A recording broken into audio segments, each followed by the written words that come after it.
이건 뭐 복음의 핵심이니까요. 좀 딱딱해요. 인사하겠습니다. 잘 되고 있습니다. 기도하고 순종하면 잘 됩니다. 오늘 저는 여러분과 함께 하늘에서 받는 절대적 보상 한번 해봅시다. 시작. 그 제목으로 은혜의 말씀을 나누겠습니다. 인간이 자기 생애를 다 마친 다음 그 남겨놓은 업적이 어떠냐에 따라서 그 인생의 성공과 실패를 가름할 수 있는 것입니다. 사도 바울은 죽음이 임박해 오는 그 순간에 믿음의 아들 디모데에게 디모데후서 4장 7절에서 8절에 보면은 나는 선한 싸움을 싸우고, 같이 읽어요. 나는 선한 싸움을 싸우고 나의 달려갈 길을 마치고 믿음을 지켰으니 이제 후로는 나를 위하여 의의 면류관이 예비되었으므로 주 곧 의로운 재판장이 그날에 내게 주실 것이며 내게만 아니라 주의 나타나심을 사모하는 모든 자에게도니라. 아멘. 대개 사람들이 살아온 역사는 그 인생이 끝나게 되었을 때 평가를 받는 것입니다. 가장 의로우신 하나님께서 공정하게 판정을 내리시는 날 그의 행한 대로 보상을 하신다고 하신 것입니다. 믿으면 아멘. 마태복음 16장 27절을 또 봅니다. 인자가 아버지의 영광으로 그 천사들과 함께 오리니 그때에 어떻게 해요? 각 사람이 행한 대로 갚으리라. 신앙생활을 대충 하는 사람들은 이때 가면 아마 좀 곤란할 것 같아요. 대충 하는 분들. 바야흐로 삼남만상이 결실을 하고 열매를 거둬들이는 가을 지금 계절을 지금 우리가 지나고 있습니다. 지금 우리는 하나님 아버지 앞에서 우리가 쌓은 신앙생활의 결과를 가지고 판정받을 준비를 해야 되는 것입니다.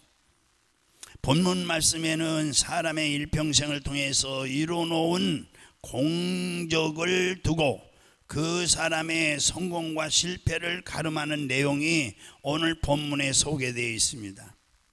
잘 들으시기 바랍니다.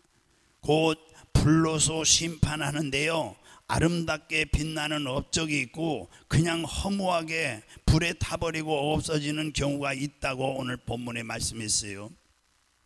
세운 공적에 따라서 자랑스러운 결과도 있고 부끄러운 결과도 있게 마련인 것입니다. 하나님은 공의로우신 분입니다. 공정하신 분입니다. 공평하신 분이십니다. 그의 판단이 공평하시고 또 그가 베푸시는 모든 은혜가 공정하십니다. 사람을 하나님은 외모로 보지 않고 취하지 아니하시고 하나님은 그 믿음을 보시고 그 중심을 보시기 때문에 그가 베푸시는 모든 상이 공평한 것입니다. 어떤 사람이 더 소리를 더 많이 지른다고 해서 그렇게 더 많이 주시는 것도 아니고 오직 하나님이 정하신 그 기준을 하나님은 결코 초월하지 아니하십니다. 그래서 어떤 이가 하나님 앞에 주여 주여 할 때에 나는 너를 모른다 하리라, 그렇게 성경에 말씀했어요. 그가 주님을 알고 시인할 때에 주님도 그 사람을 시인하지만 그가 주님을 알지 못한다고 하면 그것을 인정할 수 없는 것입니다. 내가 주의 이름으로 권능을 행했다고 그랬어요. 성경에 나는 너를 도무지 알지 못한다. 불법을 행한 자야, 내게서 떠나가라. 아무리 훌륭한 일을 했을지라도 그러나 하나님이 정하신 법이 있어요. 규례가 있어요. 율례가 있어요. 법규가 있어요. 그 법을 초월해버리면 그것은 무효가 되어버린다는 말씀입니다. 다시 말씀드리면 어떤 자가 운전을 잘했어요. 썩 아주 잘했어요. 그래도 면허가 없는 자가 운전한다면 그것은 불법으로 치는 것과 같은 것입니다. 또 어떤 사람이 건축을 하는데 아주 좋은 재료를 가지고 돈을 많이 들여서 건축을 잘했다 하더라도 그가 그 건축한 모든 것은 무허가 건축이라면 그 모든 것이 무효가 되어버리는 것입니다. 그것처럼 아무리 좋은 공력을 쌓았더라도 이것이 불법이라면 하나님의 법도와 규례를 지키지 않았다면 그것은 인정해 주지 않는다는 것입니다. 하나님이 인간을 창조하실 때 그 하나님이 창조한 피조물 가운데 유독히 인간만은 아주 특별히 유일무이하게 곧 하나님이 반드시 보상하시는 피조물로 만드신 겁니다. 그러니까 하나님이 만드신 어떤 피조물도 하나님이 그들에게 보상하지 않습니다. 돼지가 아무리 잘생겨도, 돼지가 아무리 미남이요 미녀라도 돼지에게 보상하지 않습니다. 그러나 하나님은 인간에게는 보상을 하시겠다는 약속이 성경에 있습니다. 인간은 하나님이 지으신 피조물 가운데 보상받는 특별한 피조물인 것입니다. 오늘 저와 여러분, 내가 하나님이 지으신 인간이 어떠한 존재인가, 그것을 잘 알아야 신앙생활을 바르게 할 수 있게 되는 것입니다. 하나님과 나와의 관계를 바르게 가질 수가 있다는 말입니다. 오늘날 많은 사람들이 신앙생활을 게을리 한다든가 소홀히 한다든가 신앙생활을 대충 사촌 묘에 가서 삼촌이나 사촌 묘에 가서 벌초듯이 대강대강 하는 사람들이 있는데요, 후회할 날이 있습니다. 소홀히 하는 이유는 자기라는 존재를 무시하고 있기 때문에 그래요. 하나님이 지으신 자기의 가치를 그가 무시하기 때문에, 그래서 대충 바쁘면 교회 안 나오고 몸 아프면 안 나오고 게을리하고 또 자기를 아주 소홀히 생각한다는 이것이죠. 여러분, 불신앙이 무엇입니까? 자기 영혼을 학대하고 자기 존재를 소홀히 여기는 사람이 불신앙이에요. 당장 입만 알고 감각만 아는 사람들이에요. 그러나 오늘날 여러분과 저는 우리 하나님이 우리에게 약속하신 우리가 받을 상을 약속받았다는 것을 알아야 됩니다. 그래서 히브리서 11장 6절에 같이 읽어보시죠. 믿음이 없이는 하나님을 기쁘시게 하지 못하나니 하나님께 나가는 자는 반드시 그가 계신 것과 또한 그가 뭐죠? 자기를 찾는 자들에게 무엇 주세요? 상 주심을 믿어야 할지니라. 하나님께 나가는 자는 먼저 믿음이 있어야 하는데 그 믿음이 무엇이냐? 하나님께 나가는 자는 반드시 하나님이 계시다는 것을 믿는 거예요. 또 그를 찾는 자들에게 상 주시는 이심을 믿어야 돼요. 이 두 가지를 믿어야 믿음이라는 거예요. 그러니까 상에 대한 소망이 없으면 그 사람의 믿음 자체가 어떻습니까? 인정받을 수가 없는 것이에요. 오늘날 성도들이 너무나 신앙생활을 대충 하는데 아예 천국에 대한 상을 전혀 모르는 겁니다. 왜 하나님이 상 주시며 또 상 주심을 바라보게 하는가 하면은 우리 인간이 열정적으로 그 하나님으로부터 상 받으실 것을 믿고 진정으로 하나님을 향하여 가고 신앙생활 하도록 그렇게 동의하시는 것입니다. 그러므로 여러분과 저의 신앙생활은 그저 가만히 서 있는 생활이 아니에요. 다름박질 하는 거예요. 다름박질. 그래서 사도 바울은 디모데서에 보면은 우리는 운동장에 나간 선수와 같다고 그랬어요. 다름박질하는, 정말 힘차게 열정적으로 뛰는 게 신앙생활이에요. 뭐 대충 저 상을 바라보는 사람들이 경기장에서 경기하는 자는 이 상을 받기 위해서 있는 힘을 다해서 주력을 다하는 거예요. 기록을 갱신하려고. 요즘 아시아 올림픽 경기 하잖아요. 중국에서. 우리나라는 좋은 성적 먹고도 돼요. 마음이 아프대요. 뭐 금메달이 별로 안 나와요. 전 같지 않고. 북한한테도 다치고. 전심전력으로 뛰어야 되는 거예요. 이것이 신앙생활이에요. 대충 하는 게 아니라고요. 이것이 다 상을 바라보기 때문에 뛴다고 그랬어요. 우리에게 역시 상 주시기로 약속한 것은 인간을 상 받을 대상으로 만든 것이고, 우리에게 상 받을 소망의 믿음을 주신 거예요. 얼마나 큰 축복을 받은 것인지. 우리 인간이 하나님을 섬기는 생활이 정지 상태가 아니라 달려가는 경주자와 같다고 그랬어요. 그러니까 사도 바울은 우리가 보고 경주장에 나가서 경주하는 자와 같으니 경주자 가운데서 상 받는 자는 하나뿐이라 그랬어요. 그러니까 아주 열심히 상을 바라보며 뛰는 것이 신앙생활이에요. 대충 하는 게 아니에요. 기분 나쁘면 안 나오고, 기분 좋으면 나오고, 기분 좋으면 할렐루야, 기분 나쁘면 노멘 그러고 돌아서 가버리고. 그것이 바로 하나님을 바라보는 신앙입니까? 그것이 바로 우리 인간이에요. 여러분, 정말 상을 바라보며 뛰는 것이 우리 인간이란 얘기예요. 우리가 짐승과 다른 것은 하나님 앞에 보상받는 것이 부여받은 존재라는 이 말이죠.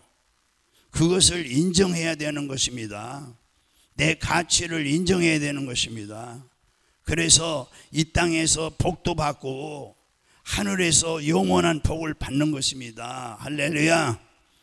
내가 예수 믿고서 은혜 받고 기도했는데 정말 이거 제 얘기를 하는 거예요.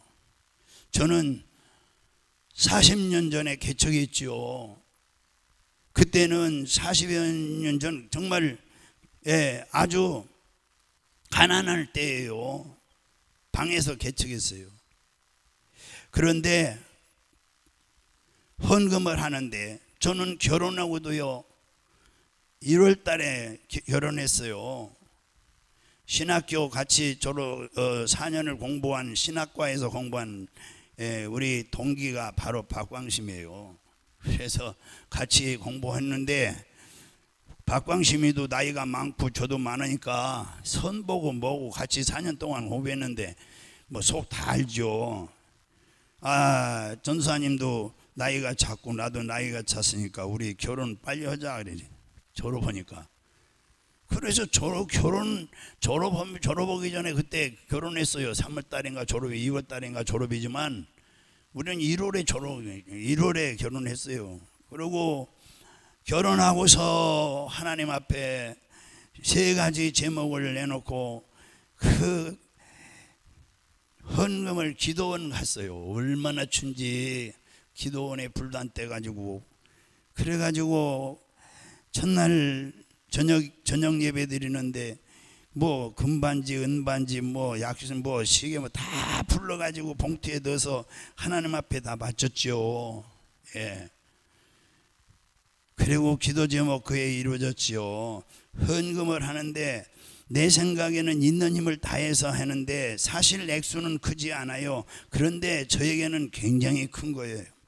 있는 힘을 다해서 헌금을 다하고 그러고서 당장 사실 먹을 것도 하나 없이 완전히 쏟아부은 거니까 당장 나에게 먹을 것이 필요해요. 그러나 하나님에게서 나에게 먹을 것을 줘서 그렇게 기도하지 않고 정말 나는 하나님을 사모하는 신령한 내 신앙생활을 잘하고 싶은 심령을 가지고 헌금하고 기도했어요. 기도하는데 하나님 나에게 돈을 줘서 이렇게 말하지 않았어요. 내 영혼을 부유케 하여 주시옵소서. 정말 은혜 충만 성령 충만 능력 있는 목회가 하고 강력한 영권 있는 목회를 할 수 있다라고 기도했어요. 정말 방언하시는 분이 처음 방언할 때 혀가 막 이상하게 갑자기 휙 돌아가잖아요. 어떤 사람은 바람 부는 것처럼 휙 돌아가는 것도 있고 그것처럼 내 영혼을 부유케 하옵소서. 정말 부유케 하옵소서. 혀가 휙 돌아가서 그 후에 내가 늘 생각하는 것은 전에 은혜 받았을 때요 성령으로 기도하고 그와 같은 은사가 있었고요 그런 것을 막 감사하면서 그래서 항상 잊을 수가 없어요. 그래서 그런 기도를 많이 했어요. 내 영혼을 부유케 하여 주시옵소서. 한번 해봅시다. 시작. 예. 그러나 당장은 어떤 표가 나타나는 건 없었어요. 세월이 지나면서 정말 시골에 가면 송아지가 있어요. 나면은 어느 정도 크면은 코를 뚫어요. 그래가지고 콧뚜레를 딱 집어넣으면은 이제 그때부터는 지 맘대로 뭐 남의 돈밭 뛰어다니질 못해요. 딱 끌고 다니는 거죠. 콧뚜레 딱 끼면은. 저는 이 콧뚜레를 그때 껴놨다 생각하는 거예요. 예, 혀가 돌아갈 때부터 껴놨다. 나는 성령 받을 때 껴놨다. 이 콧뚜레를 해놓은 것처럼 마침내 내 영혼이 부유하고 모든 것이 차츰 현실에 나타나는 것을 이제 체험하게 되고 느끼게 되고 우리는 하나님 앞에 우리가 하나님의 믿음을 우리의 믿음을 보일 때 그 믿음이 보상이 있다고 하는 사실을 우리가 알아야 합니다. 우리가 지금 와서 예배하는 것은 믿음으로 하는 거예요. 우리가 기도하는 것도 믿음으로 하는 거예요. 그런데 왜 믿음이 절대 필요하냐면은 이것을 여러분들이 잘 들어야 돼요. 제가 설교가 좀 길을 것 같으니까 잘 들으세요. 아담이 창세기 3장에 보면은 아담이 그 선악과를 먹음으로 죄인이 되었는데 아담이 죄짓기 전에는 의인입니다. 죄가 없는 의인입니다. 죄를 짓지 않았어요. 죄가 없는 의인이에요. 그러나 그가 범죄한 순간에 그는 의가 없어지고 뭐죠? 불의한 자가 된 것이에요. 그래 불의한 자는 불의에 대한 심판을 면치 못하고 심판에 대한 형벌을 면치 못하는 거예요. 그래서 그 책임을 영원히 져야 되는 것입니다. 그래서 이 영적으로 죽음이란 영원한 형벌을 말하는 거예요. 우리가 예수를 믿기 전에는 다 우리 영이 죽었다 오는 것은 형벌, 앞으로 형벌 받을 사람이다 이거죠. 그러나 하나님의 아들 예수님께서 대신 이제 죽어주셨어요. 그는 죄 없는 분이기 때문에 죽음에 대한 영원한 책임질 필요는 없어요. 인간은 죄에 대한 영원한 책임을 져야 되는데 그러니까 예수님께서 죄 없는 자기 죽음으로 우리가 영원히 죽어야 할 영원한 죄값을 대신 그가 갚으신 것으로 하시고 우리를 그 공로를 믿기만 하면 해봅시다. 그 공로를 믿기만 하면 의로 여기신다. 이거예요. 그러니까 믿음이라는 것은 옛날 아담이 의를 상실한 후에 다시 그 이전의 의로 돌아간 것처럼 다시 의인이 된 것처럼 죄가 하나도 없을 때처럼 우리가 믿음을 갖는 것은 그리스도의 공로를 입는 것이라는 말이에요. 그리스도의 공로를 입음으로 내 죄는 예수께서 담당하셨고 예수 그리스도의 공로로 다시 의롭게 하심을 회복한 거예요. 할렐루야. 그래서 믿음을 의로 여기신다 이런 뜻이에요. 그러니까 과거 아담이 타락하기 이전에는 죄를 안 지은 의인이었죠. 예, 아담이 타락하기 이전에는 죄가 없는 죄를 짓지 않은 의인이었어요. 그러나 죄를 안 지은 의인이요, 또 죄를 안 지은 의죠, 의. 그러나 이제는 오늘날은 믿음을 의로 여기신다 이거예요. 해봅시다. 믿음을 의로 여기신다. 이제 다 같이 한번 옆에 분들과 한번 해보세요.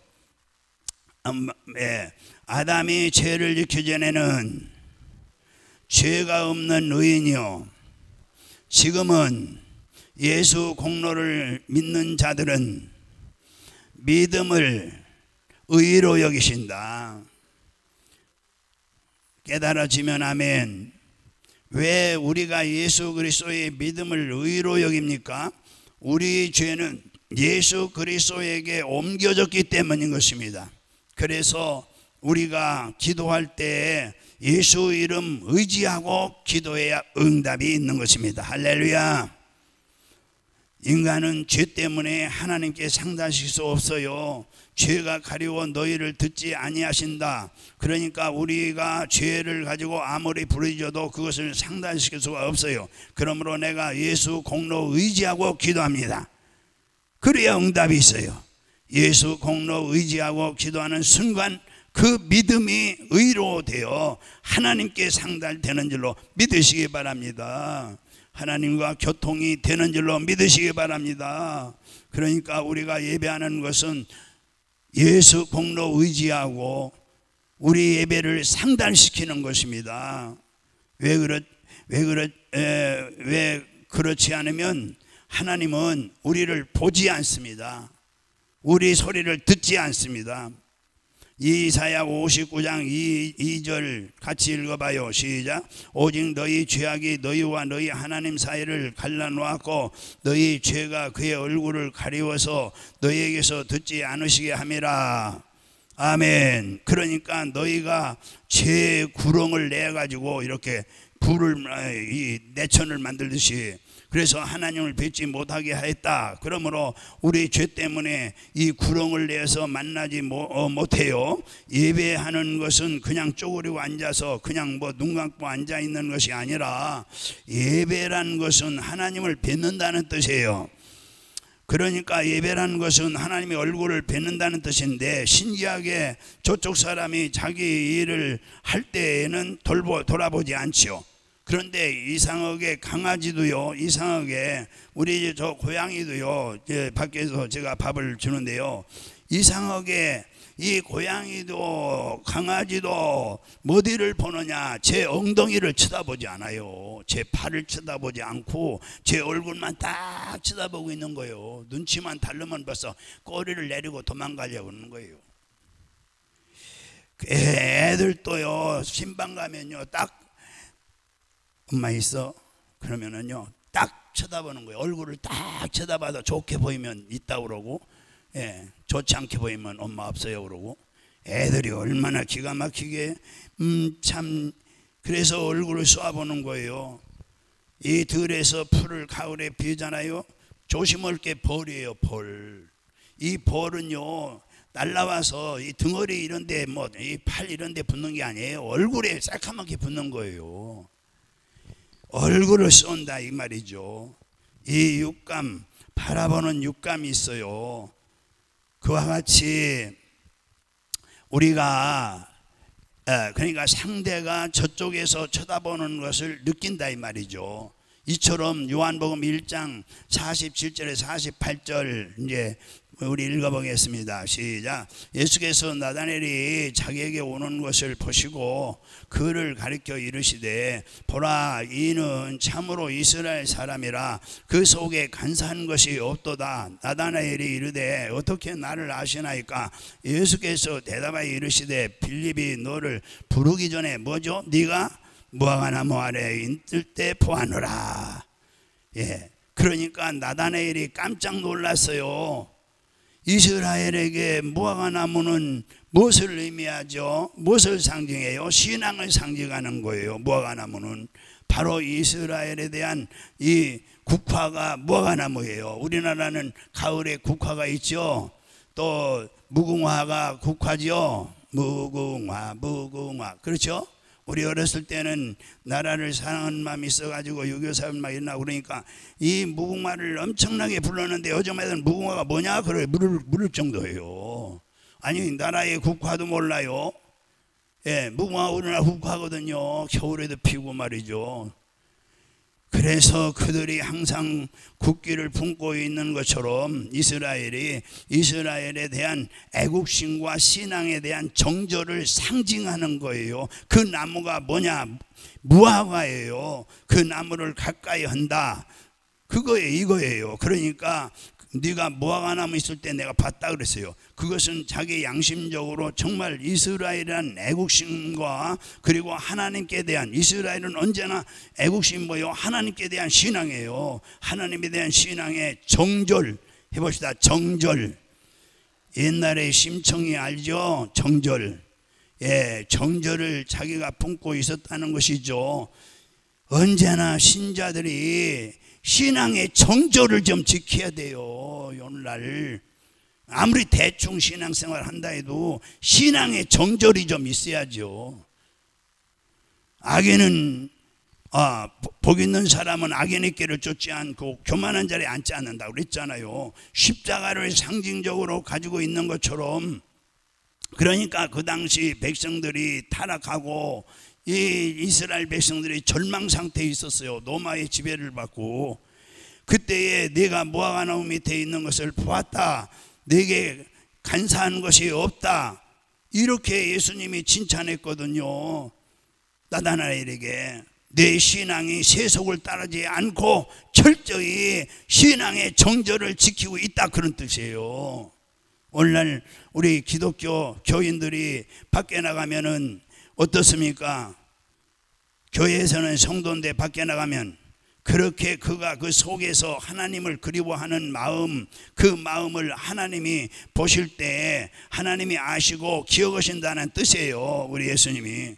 우리는 우리의 믿음이, 우리의 신앙이 하나님께 이렇게 발견되어야 돼요. 보여져야 돼요.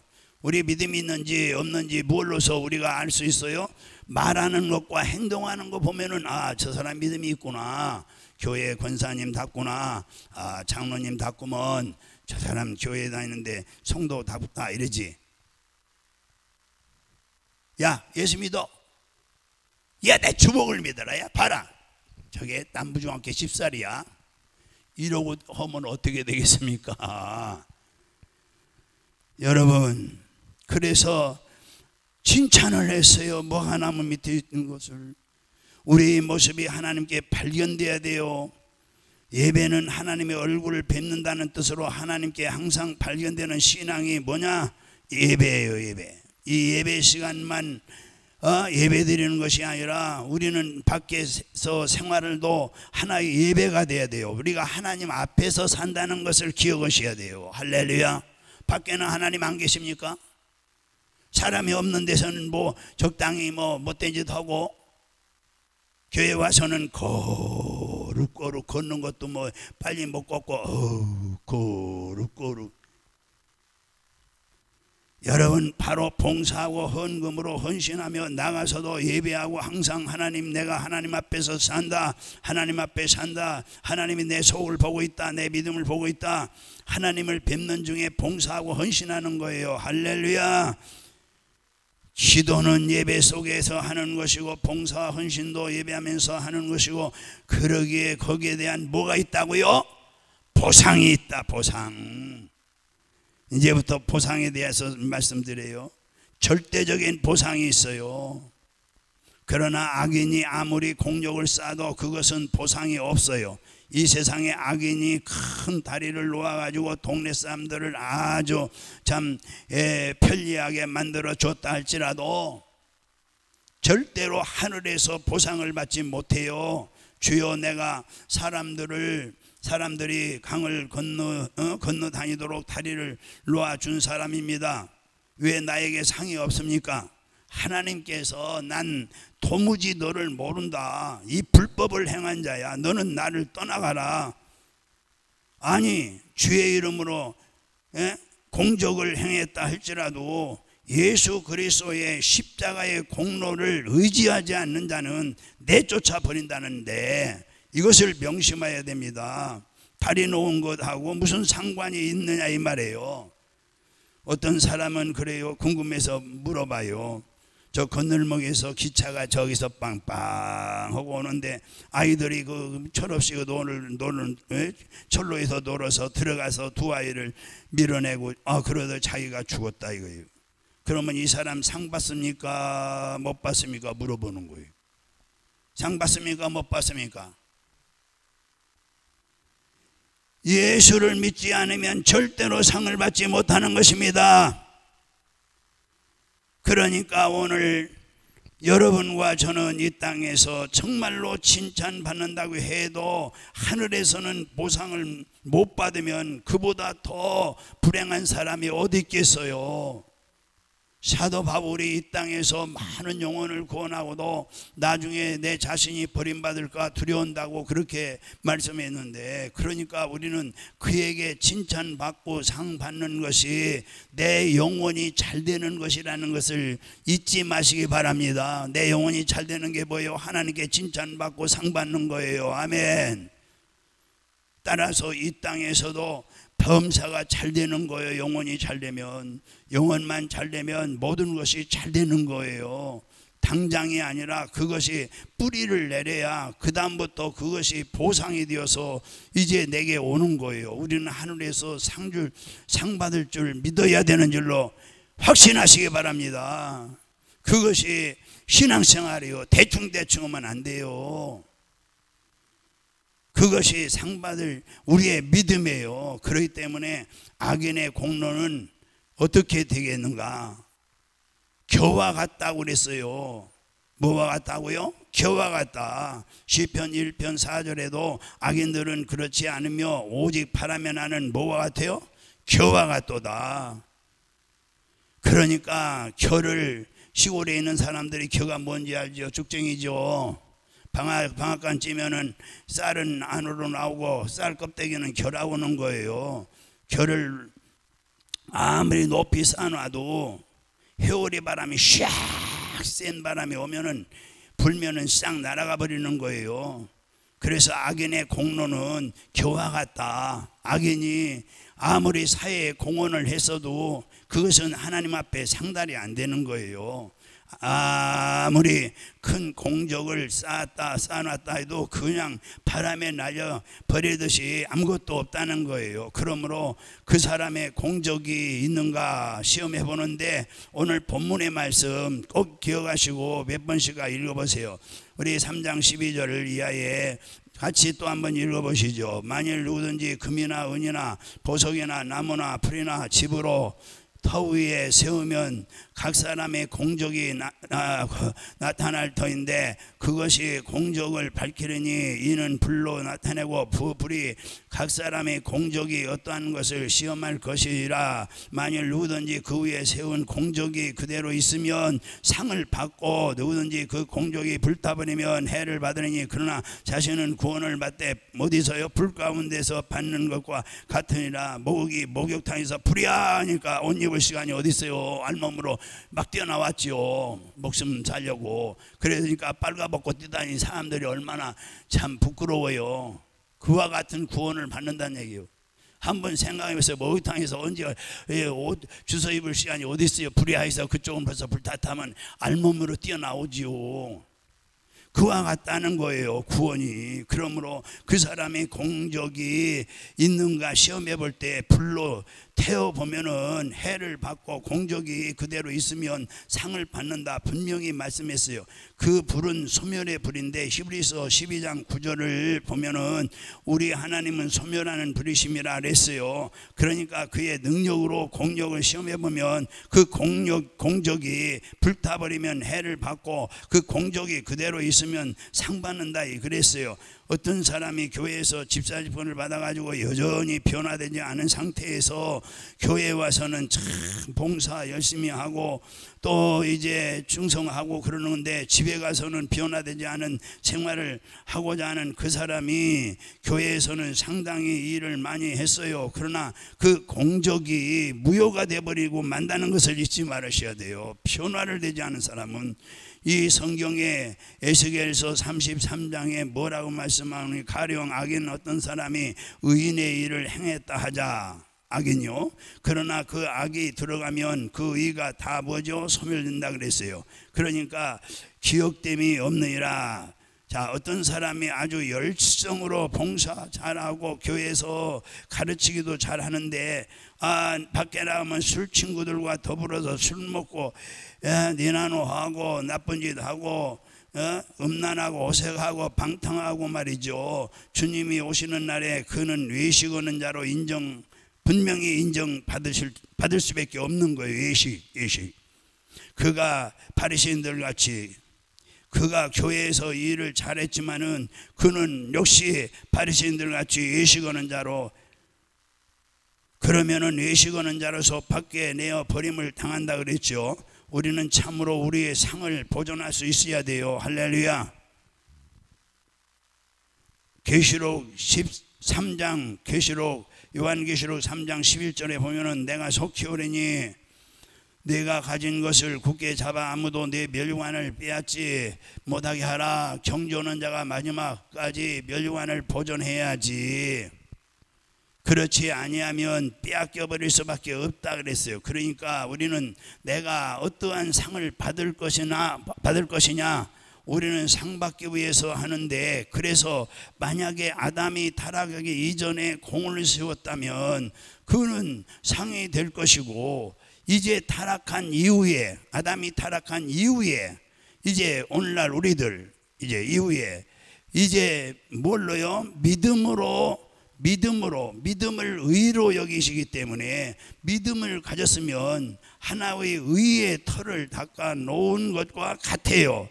이 터 위에 집을 짓는 것과 같이 믿음으로 자기의 선행을 행해야 한다 이 말이에요. 믿음으로 밖에 나가서 음란하고 호세하고 방탕하고 이 집사님들이 이러고 여자 둘 셋 하나씩 데리고 살고 이게 되겠어요? 그래서 내 하나님 주신 하나님의 은혜를 따라 믿음으로만 예수 그리스도의 공로로만 터를 닦아 놓은 것 같은 것이죠. 그러니까 예수 공로 믿고 그리고 이제 그 믿음 위에 내 그 터 위에 집을 지어야 되는 거예요. 그렇지 않은 그 터가 없는 예수 그리스도의 공로를 입지 않은 사람, 예수 그리스도의 공로를 무시한 사람, 예수 그리스도의 공로와 아무 관계가 없는 사람, 이 초월한 사람, 아무리 자기 공로가 커도 그것은 하늘에서 상이 없고 기업이 없다고 그러는 거예요. 하나님의 은혜를 따라 내가 지혜로운 건축자와 같이 터를 닦아두매 다른 이가 그 위에 세우매 그러나 각각 어둡게 세울 것을 조심할 것이니라. 예수 그리스도를 믿는 믿음이 그 의가 되고 예수 그리스도를 믿는 믿음 위에 의를 가지고 자기 집을 세울지니 그랬어요. 만약 그가 일평생 동안 사는 동안에 예수를 믿음으로 그 의는 언제나 있어야 되는 것입니다. 그런데 예수를 대충 믿는 사람들이 얼마나 많은지 몰라요. 대충. 그런데 우리가 이 세상에서 집을 아무리 잘 지었다 할지라도 불에 이제 넣어보면은 자기 공욕이 불에 타 버리고 집을 아무리 잘 지었다 할지라도 죄 가운데서 구원받는 것과 같다고 오늘 본문에 있어요. 구원은 예수 공로지만 자기 공로는 다 불타버리는 거예요. 죄 가운데서 구원받는 것과 같다고 그랬어요. 명심하셔야 됩니다. 분명히 그대로 있으면 상을 받고 우리는 하나님의 약속을 믿고 의지해야 돼요. 그래서 우리가 교회의 성도와 집사의 일을 하더라도 금으로 짓는 것 같은 그런 정말 믿음으로 헌신하는 충성심이 있는 사람이냐, 그렇지 않으면 건불이 뭔지 아시죠? 주소하고 그 곡식을 털고 나온 건 그 건불이라고 그래요.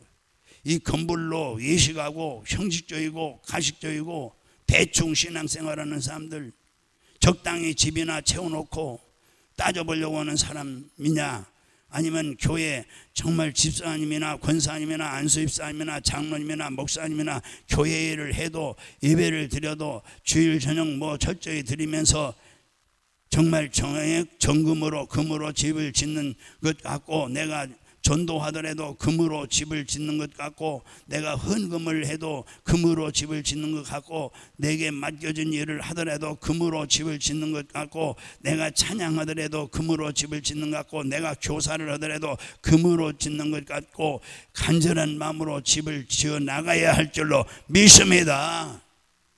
집을 짓긴 지어도 건부락지 뭐 그런 집을 짓듯이 하면 절대로 안 됩니다. 우리는 전심전력을 다해야 됩니다. 금년도 한 해가 또 저물어 가는데, 우리의 믿음은 첫째 회개가 있어야 됩니다. 아침 저녁 손발을 씻는 것 같이 구약 성경 들어가 볼 때에 손발을 씻지 않으면 죽으리라 그랬어요. 두 번째는 회개한 후에는 항상 거룩함이 항상 뭐죠? 유지돼야 돼요. 유지. 셋째는 거룩함이 유지되는 사람에게 성령이 충만하도록 날마다 쉬지 않고 기도해야 돼요. 기도해서 성령님이 아름다운 열매를 맺게 해야 되는 줄로 믿습니다. 그래서 신앙생활은 대충 하는 게 아니에요. 철저히 해야 됩니다. 우리 남부주안교회 성도 여러분, 또 10월 29일 주일은 행복모임 전도축제일이니까 지금부터 기도하시고, 내가 이웃집에 아무래도 전에 잘 아는 사람 하나라도 내가 전도해서 나도 하나님 앞에 가서 좀 뭔가 좀 상급을 받아야 되겠다 마음에 결심하시고, 아직도 늦지 않았으니까 한번 해보세요. 우리 모두 금으로 집을 짓는 자가 되어서 우리의 공력을 영원히 남기는 우리 남부주안교회 성도들이 되시기를 주의 이름으로 축원합니다.